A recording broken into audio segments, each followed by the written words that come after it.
우리 작년 말에 시편 23편을 여러분들과 함께 나눈 기억이 있습니다.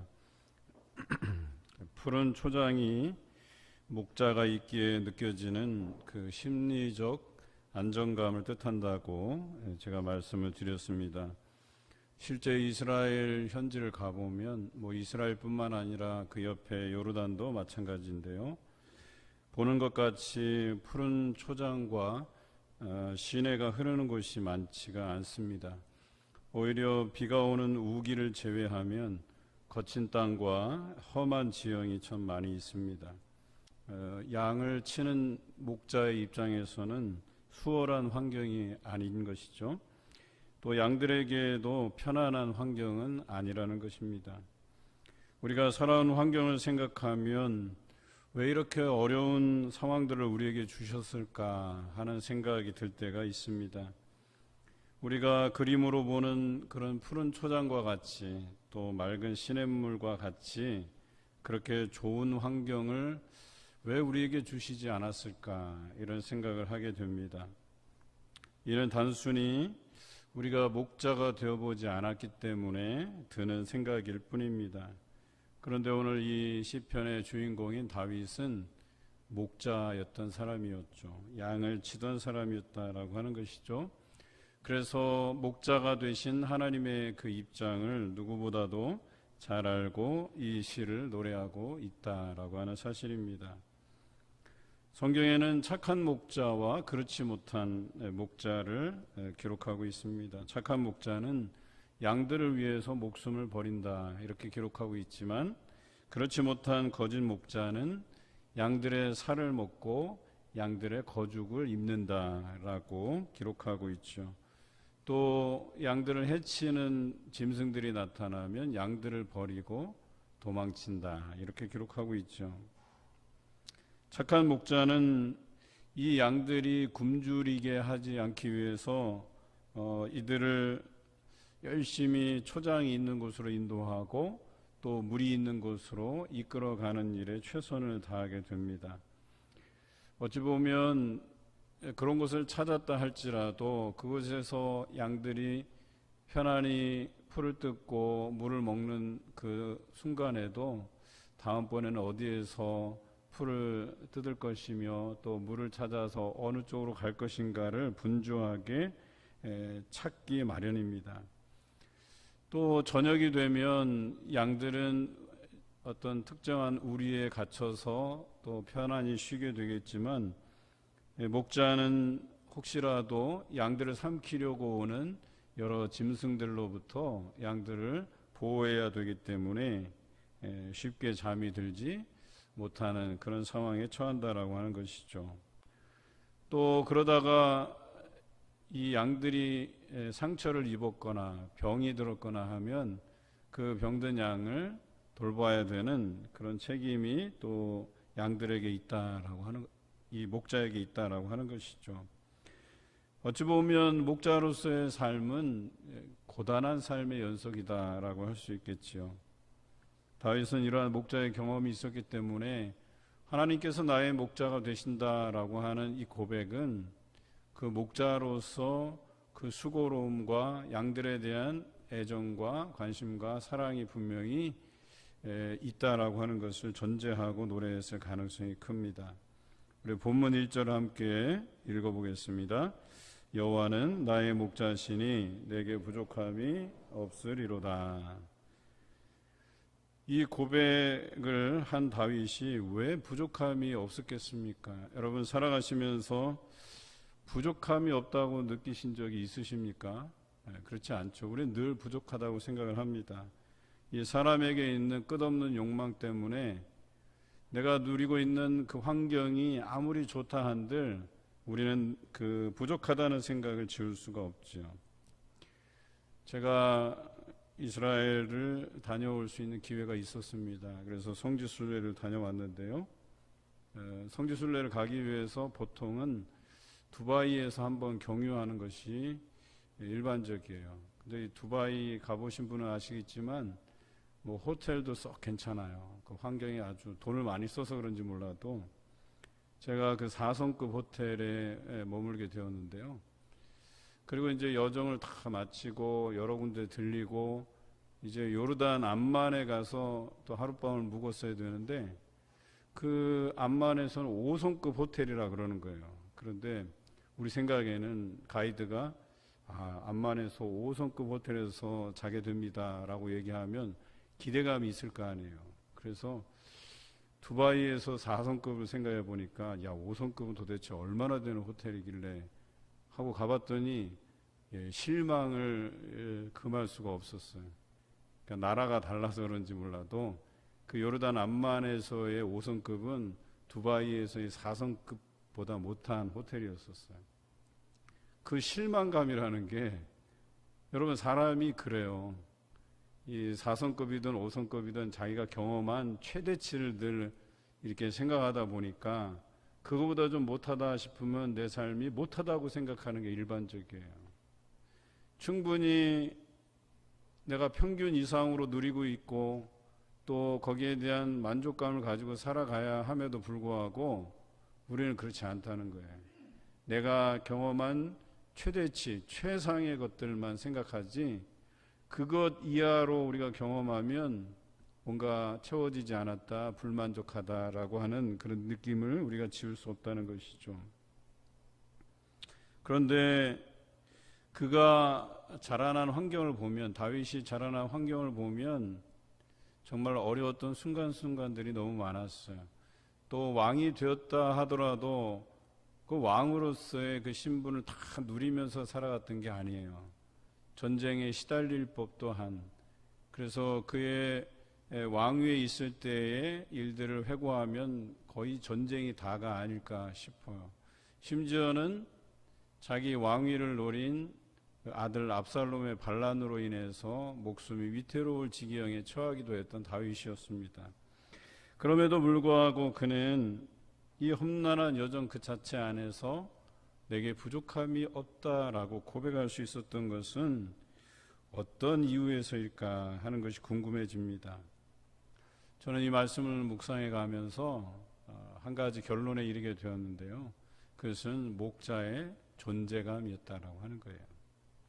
하나님이라고 하는 이 존재감에 대한 그 신뢰, 그 믿음 때문에 그는 자신이 살고 있는 환경, 여건, 이것에 좌우되지 않고 그 자신이 바라보는 그 하나님 한 분 때문에 그는 부족함이 없다라고 고백드리지 않았나 하는 생각을 해보았습니다. 지금까지 초장과 물을 찾아 분주한 그 성실함, 또 양들을 보호하기 위한 그 결연한 의지, 또 병든 양을 치료하는 그 자상함까지 양이 느끼는 그 목자의 존재감이라고 하는 것은 매우 절대적이다라고 하는 것이었죠. 여러분, 환경이 중요한 것이 아니라 목자의 존재감이 양들에게는 중요했던 것이에요. 푸른 초장도 좋지만 그렇지 못하다 손치더라도 목자의 존재감 때문에 양들은 평안히 살 수 있다라고 하는 것이죠. 그 존재 자체가 행복할 수 있다는 그 믿음 때문에 다윗이 지금까지 부족함이 없다라고 고백하며 살지 않았나 하는 생각을 해봅니다. 제가 이 말씀을 묵상하면서 오늘 궁금한 점이 생겨서 우리 딸 희진에게 아빠의 존재감에 대해서 물어봤어요. 너 아빠가 좋으냐? 좋대요. 왜 좋으냐? 아빠니까 좋대요. 그 아빠인데 뭐가 그래도 좋은 점이 있을 거 아니냐? 그냥 가족이니까 좋대요. 이렇게 해서는 답이 안 나올 것 같아서 제가 그러면 가난한데 아빠가 있는 것과 아주 너 살기에 편안하고 정말 부유하게 사는데 아빠가 없는 것 어떤 게 좋으냐 물어봤더니 아빠가 있는 게 좋대요.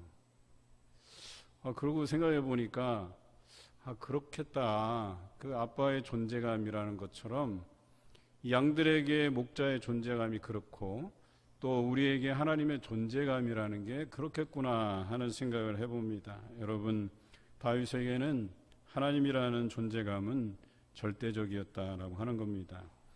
우리에게도 하나님의 존재감이라는 것이 과연 절대적인가를 우리가 이 시간 질문해 보시기 바랍니다.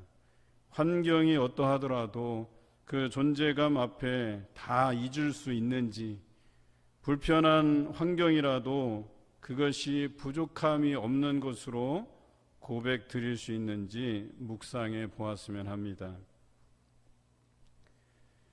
우리 첫째 충건이를 제 아내가 임신했을 때 이 자궁 외벽에 혹이 2개가 있었어요. 위쪽에 하나, 아래쪽에 하나. 그런데 나중에 이제 수술할 때 혹도 같이 떼어냈는데 혹 크기가 이 주먹만 해요.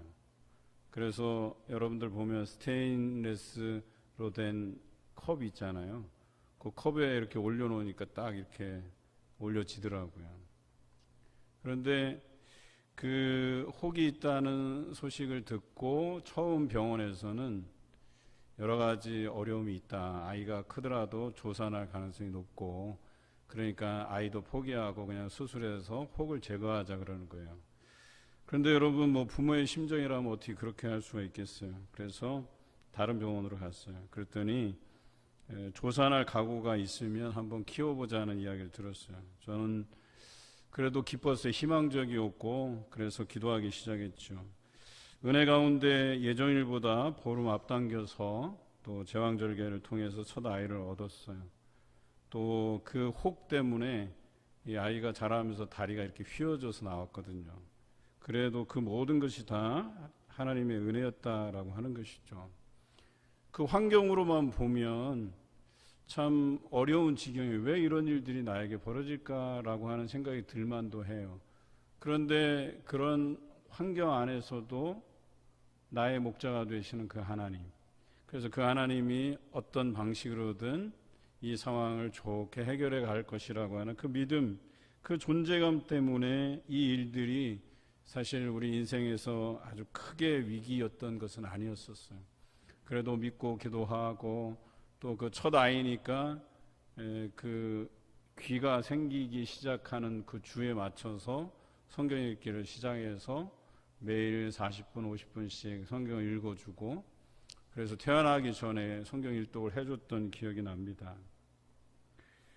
또한 이뿐 아니라 저희 가정에게는 뭐 여러 가지 어려움이 있었어요. 뭐 형편도 어렵고, 그렇지만 지금 생각해 보니까 그렇게 형편이 어려웠는데 내가 그렇게 많은 해외를 다니면서 여러 곳을 이렇게 경험할 수 있었을까?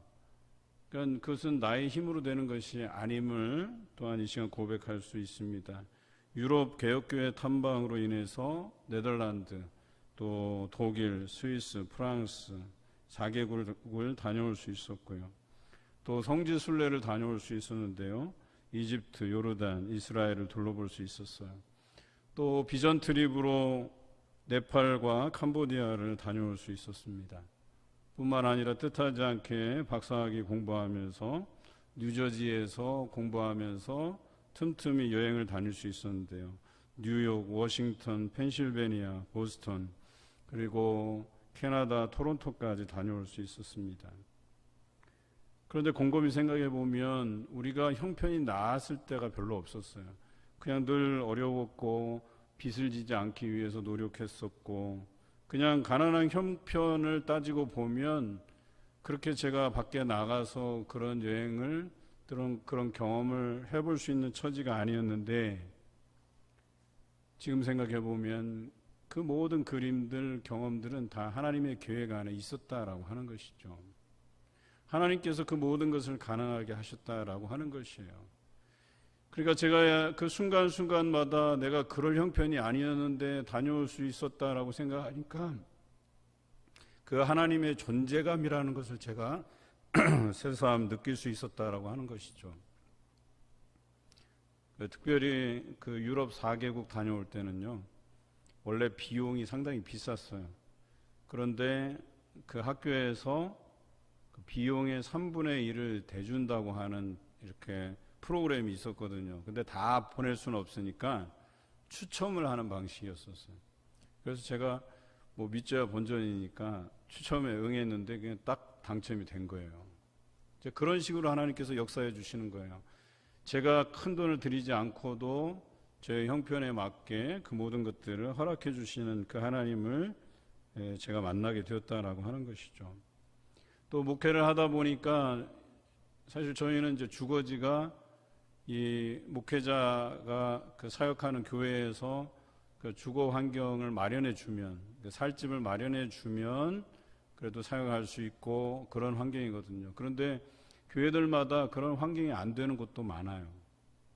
그래서 한 번은 그 주거를 위해서 지원금이 2천만 원이 나왔는데 그 지역의 집 전세를 얻으려면 1억 2천이 필요한 거예요. 그러니까 1억 단위 밑으로 이렇게 찾아볼 수 있는 데가 없었어요. 그러다 보니까 전세도 구하기 어렵고 또 사역은 해야 되겠고 그래서 출퇴근을 하기 시작했어요. 한 1시간 반 거리를 매일같이 그렇게 출퇴근을 했었죠. 그거 외에는 대부분은 교회에서 마련한 그런 주거지에서 살 수 있었고 또 안정적인 삶을 누릴 수 있었습니다. 또 형편이 어려웠지만 공부할 수 있는 기회를 계속해서 허락해 주셨고 또 때로는 열심히 공부해서 장학금으로 또 대체되기도 하고 또 누군가가 도움을 주시기도 하고 뿐만 아니라 사랑하는 아내를 만나서 가정을 이루고 사랑스러운 자녀들도 주셨습니다. 물론 이 외에도 제게 주신 은혜들을 이야기하자면 이 설교 시간도 다 모자랄 거예요. 이런 경험들을 매 순간순간마다 하다 보니까 하나님이라고 하는 이분, 나에게는 선하신 목자 되시고 인자하신 그분의 존재감이라는 게 절대적일 수밖에 없었다라고 하는 거예요. 그러니까 어떤 일을 행함에 있어서도 하나님께 다 맡겨드리는 수밖에 없어요. 되든 안 되든 그것이 다 하나님이 인도해 주시는 길이라고 생각하는 거예요. 이런 고백은 다윗과 저만의 고백이 아닙니다. 여러분의 고백이기도 합니다. 또 잠정적으로 여러분의 고백이 될 것입니다. 모두가 목자가 되신 하나님을 날마다 경험하심으로 환경보다는 존재로 인해서 평안함을 누리시기를 주님의 이름으로 기원합니다. 우리 본문 2절입니다. 함께 읽겠습니다. 그가 나를 푸른 풀밭에 누이시며 쉴 만한 물가로 인도하시는 도다. 작년 말에 말씀을 나눌 때 제가 이 누이신다라는 단어를 설명을 드렸어요. 그러니까 매를 들어서 훈계로 우리를 누이신다 이런 표현이에요. 현재 양들이 걷는 길이 푸른 초장과 같은 평지가 아님을 우리가 알 수 있다는 것이죠. 또 양들이 쉬는 곳이 물이 충분히 흘러넘치는 곳이 아님을 이 단어에서 우리가 느낄 수 있어요. 지금 살고 있는 그 형편 또 그 상황이 충분히 푸른 초장이 아니고 또 쉴만한 물가가 아님에도 불구하고 우리를 통해서 억지로 그 환경에 몰아넣게 하시고 매를 들어서 훈계로서 그 환경에 처하게 만든다 하더라도 목자의 그 존재감을 믿고 그 부족한 곳에서도 우리는 그곳이 푸른 초장이라고 그곳이 쉴만한 물가라고 고백할 수 있는 그런 믿음을 소유해야 된다라고 하는 것이죠. 그런데 이런 고백이 나올 수 있는 것은요, 과거의 경험 때문에 그래요. 과거에도 그런 어려움이 있었지만 결과적으로 하나님께서 쉴만한 물가, 쉴만한 푸른 초장으로 인도해 주신 그런 경험들을 우리가 하고 있기 때문에 그 현재적 고난의 상황에 우리를 내몰아 가시더라도 결과적으로 이 메마른 땅이 푸른 초장이 될 것이고 또 물이 없던 이 땅이 쉴만한 물가가 될 것이라고 하는 그 믿음을 가지고 다윗은 이 노래를 하고 있다라고 하는 것입니다. 주변에 정직하지 않은 사람들이 잘 되고 또 공평해 보이지 않는 그 상황일지라도 우리의 고백은 공평하신 하나님께서 결국에는 우리를 그들보다 더 좋은 푸른 초장으로 쉴만한 물가로 인도해 가실 것이라는 그런 확실한 믿음을 가지고 노래해야 된다라고 하는 것입니다. 여러분이 걷고 있는 땅이, 여러분들이 거주하고 있는 땅이 메마른 땅이라도 또 물이 없는 땅이라 할지라도 그곳에 단비가 내리면 푸른 초장이 되고 쉴 만한 물가가 된다라고 하는 그 확신을 가지시길 바랍니다. 그리고 그 비를 내리시는 분이 하나님이시다라고 하는 이 사실을 꼭 기억하시기 바랍니다. 하나님이 단비를 내리시면 여러분이 서 있는 땅이 메마른 땅일지라도 그것이 푸른 초장으로 변할 것이고 그것이 쉴 만한 물가가 될 것입니다. 제가 성지순례 가서 놀란 것은 그때 제가 갔던 때가 우기가 시작되기 전이에요. 그러니까 건기의 마지막. 거기는 건기가 한 6개월, 한 7개월 동안 비가 안 와요. 그 비가 안 오다가 우리 원력으로 따지면 한 11월 중순 아니면 11월 하순쯤에 비가 오기 시작해서 한 3, 4월, 늦게까지 오면 한 5월까지 비가 와요. 그러니까 한 3월달, 평균적으로 한 3월달까지는 비가 온다고 봐야죠. 그래서 제가 11월 중순 지나서 갔으니까요. 그런데 이 요르단 쪽에 가면 이제 큰 강이 3개가 있어요. 이 요단 동편이 요르단이고 요단 서편이 이스라엘이거든요. 우리 성경 아카데미 하신 분들은 지도를 잘 아실 거예요. 그리고 그 경계가 되는 강이 요단강이에요. 그래서 요단 동편, 요단 서편이라고 가르는 거예요. 그런데 요단강에서 발원해서 우측으로 동편으로 흘러가는 3강이 이렇게 존재해요. 맨 아래 강이 세렛강, 중간의 강이 아르논강, 맨 위의 강이 야복강이에요. 그런데 마르는 순서가 세렛강부터 말라요. 이제 건기가 계속되면 비가 오지 않기 때문에 시내가 말라요. 그래서 세렛강이 강폭이 한 30m 되는데 거기가 다 말라버려요. 그 다음에 아르논이 다 말라버려요. 아르논은 산과 산이 이렇게 겹질려져서 골짜기를 이루는 곳인데도 굉장히 많은 물이 있음에도 불구하고 건기가 되면 다 말라버려요. 그리고 맨 위에가 야복강이에요. 그런데 야복강은 그래도 다행인 것은 우기가 시작되기 전까지 다 마르지는 않아요. 그래도 조금은 이렇게 물이 남아있는 곳입니다. 그래서 제가 성지순례를 가고 그 요르단 쪽으로 넘어가서 이제 거의 밤이 됐어요. 그래서 이제 숙소로 이동하는 중에 갑자기 버스가 쓰더니 야복강에 왔다고 내려서 야복강을 구경하라는 거예요. 그래서 내려서 이렇게 보는데 웬 강 같지도 않은 그 시냇물 졸졸졸 흐르는 시냇물 앞에 와서 이게 야복강이라는 거예요. 그래서 제가 야복강을 한번 뛰어서 건너가서 또 이쪽으로 건너왔죠. 그러니까 다 말라서 나중에는 시냇물 그냥 우리 동네에서나 보는 이렇게 하천에 흐르는 물처럼 그냥 시냇가예요, 시냇가. 그 정도의 물이에요. 그런데 그 요르단에서 이제 일정을 소화하고 저희가 페트라라고 하는 곳에 갔어요. 그런데 거기서 놀라운 일이 발생을 했어요. 그 페트라에서 부슬부슬 비가 내리기 시작하는 거예요.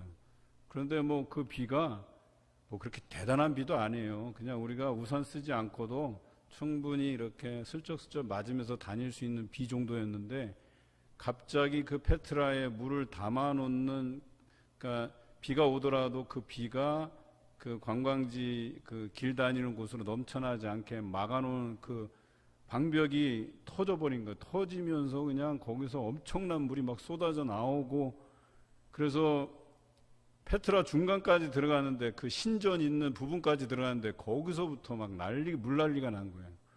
물이 얼마나 많이 쏟아져 내려왔냐면 저 안쪽으로 들어가는 사람들이 이 가슴까지 이 물이 차는 그런 상황이 발생을 한 거예요. 그래서 다들 막 허겁지겁 낙타를 타고 막 빠져나오고, 한 10여 년 전에 저희가 방문한 지 10여 년 전에 프랑스 여행객들이 거기서 한 20 몇 명이 그렇게 물에 수장이 됐대요.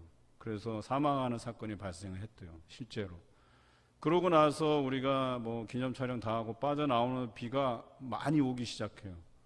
그런데 뭐 그렇게 뭐 많은 수준도 아니고 그냥 우리나라로 하면 소낙비 정도인데 버스 운전사가 걱정을 하는 거예요. 지금 빨리 나가지 않으면 우리가 큰 공경에 처한다는 거예요. 소낙비가 내리는데 갑자기 그냥 온 데서 막 물이 다 올라오는 것처럼 분명히 우리가 볼 때는 메마른 광야였거든요. 주변에 풀 한 폭이 없는 그런 메마른 땅이에요. 이 정도 비가 오면 그냥 땅이 다 흡수하고도 남아야 되는데 갑자기 그 메마른 땅에서 물이 막 솟구쳐 올라오면서 도로가까지 다 차는 거예요.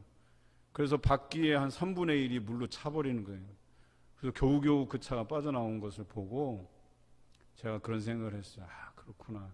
이런 메마른 땅에 그 단비를 내리시는 분이 계시다면 그 온 천지가 다 메마른 땅 같은데 그 단비를 통해서 하나님께서 그것을 쉴만한 물가로 만드실 수 있구나 하는 생각을 하게 됐어요.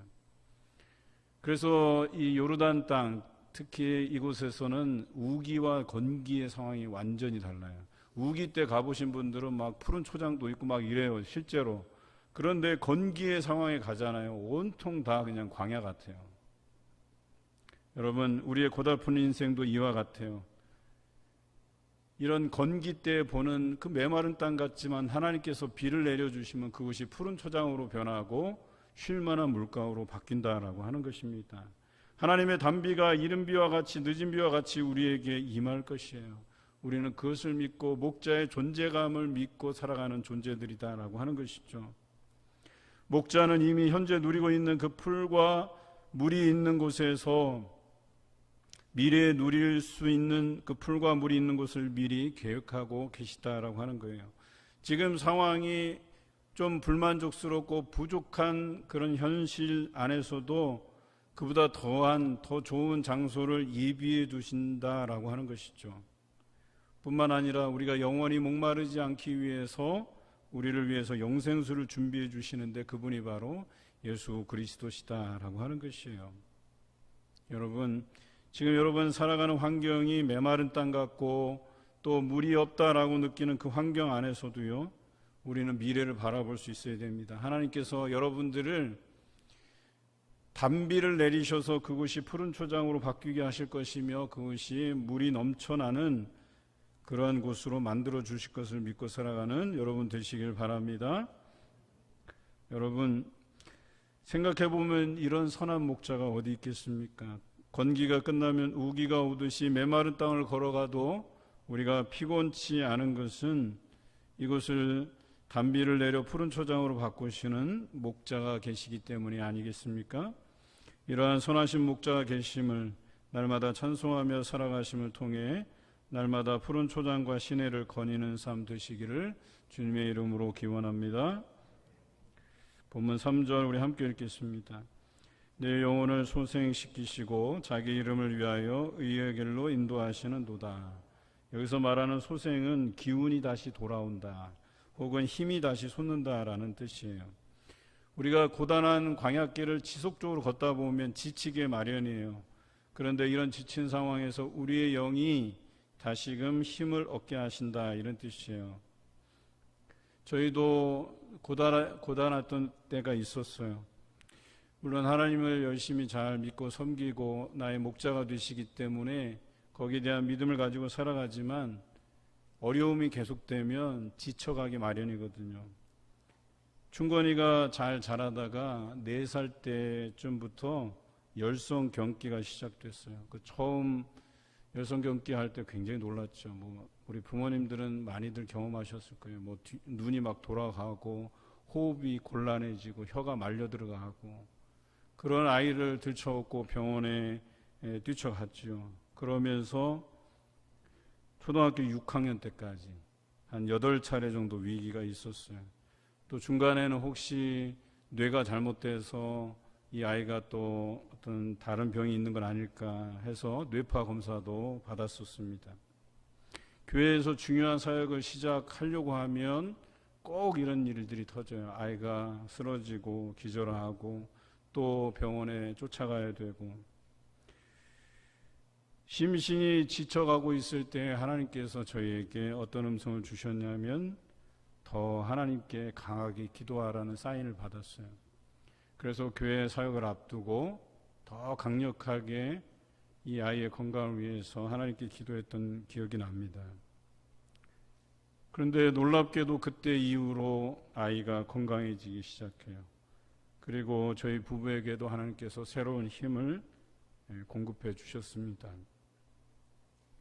그런데 이 모든 것들을 생각해 보니까 하나님의 이름을 찬송하게 하시기 위해서 하나님께서 이런 일들을 우리에게 주셨구나 하는 생각이 들었어요. 또 우리 자신들이 삶에서 지쳐갈 때 이때의 경험을 잊지 말고 하나님께 매달리고 기도하라는 그런 사인으로 우리가 받아들였습니다. 그래서 요즘은 그래요. 웬만한 어려움이 이렇게 다가오더라도 그런 경험이 있다 보니까 지치지 않고 하나님께 매달리고 기도할 수 있는 그런 힘이 생겨났다라고 하는 것이죠. 그런데 이 모든 것이 다 하나님의 이름을 높이 찬양하기 위해서 하나님께서 계획해 놓으셨다라고 하는 것입니다. 하나님께서는 자기 이름을 위해서 의의 길로 인도하시는 분이시다라고 하는 것을 우리가 깨달았습니다. 제가 제 인생의 이야기를 여러분들께 말씀드렸지만 인생에서 저보다 더 큰 아픔을 겪으신 분들이 여기 많이 계십니다. 그러나 희망을 잃지 마시기 바랍니다. 하나님께서는 반드시 그분의 이름을 걸고 여러분을 의의 길로 인도해 가실 것입니다. 본문 4절과 5절을 우리 함께 읽겠습니다. 내가 사망의 음침한 골짜기로 다닐지라도 해를 두려워하지 않을 것은 주께서 나와 함께 하심이라. 주의 지팡이와 막대기가 나를 안위하시나이다. 주께서 내 원수의 목전에서 내게 상을 차려주시고 이름을 내 머리에 부으셨으니 내 잔이 넘치나이다. 인간이 극복하기 정말 어려운 일은 죽음에 직면할 때입니다. 또 사랑하는 누군가가 죽을 때, 또 사별할 때입니다. 죽음은 우리에게 단절을 가져오기 때문에 두려워합니다. 저도 대학 3학년 때 저희 어머니가 위암으로 별세하셨습니다. 53 나이에 일찍 하나님의 부르심을 받았습니다. 죽음에 직면하거나 죽음에 이르게 되어도 그것으로 인해서 우리가 해를 두려워하지 않을 것은 선하신 목자가 함께 하시기 때문이다 라고 오늘 다윗은 고백하고 있어요. 적어도 다윗도 그런 경험을 했던 것으로 보아집니다. 성경에서는 구체적으로 기록되어 있지 않지만 그와 가까운 사람들이 목숨을 잃고 어려움을 당하는 모습들을 그가 목격할 때에 그것이 인생에서 가장 큰 시련으로 다가왔었을 것입니다. 그럼에도 불구하고 그런 것들이 해를 끼치지 않을 것은 선하신 목자가 계시기 때문이라고 그는 고백해낼 수 있었습니다. 여전히 하나님께서는 내 원수의 목전에서 상을 베푸시고 기름으로 내 머리에 부으시며 내 잔이 넘치게 하시는 그런 분이시기에 그는 이런 고백을 드릴 수 있었던 것이죠. 여러분, 죽음에 직면하거나 사랑하는 사람의 죽음을 경험한 사람은 당신은 그것이 견디기 어렵고 지금도 여전히 생각나고 또 그것으로 인해서 어려움을 여전히 겪고 있는 분들이 계실 거예요. 그런데 이런 경험들이 오히려 나와 함께 하시는 그 하나님을 더욱 강렬하게 경험하게 된다는 사실을 잊지 마시기 바랍니다. 우리가 아픈 만큼 괴롭고 힘든 만큼 견디기 어려울 만큼 하나님께서는 강력하게 여러분들을 붙들고 계시고 결국에는 그 어려운 상황들을 견디게 하실 것이고 극복하게 하실 것이고 위로해 주실 것이다 라고 하는 그런 믿음을 잃지 마시기 바랍니다. 그래서 더욱 우리는 선하신 그 목자 되신 하나님을 의지하고 신뢰하게 되는 것입니다. 결국에는 주신 은혜가 내 잔을 넘칠 만큼 부어주신다라고 하는 것이죠.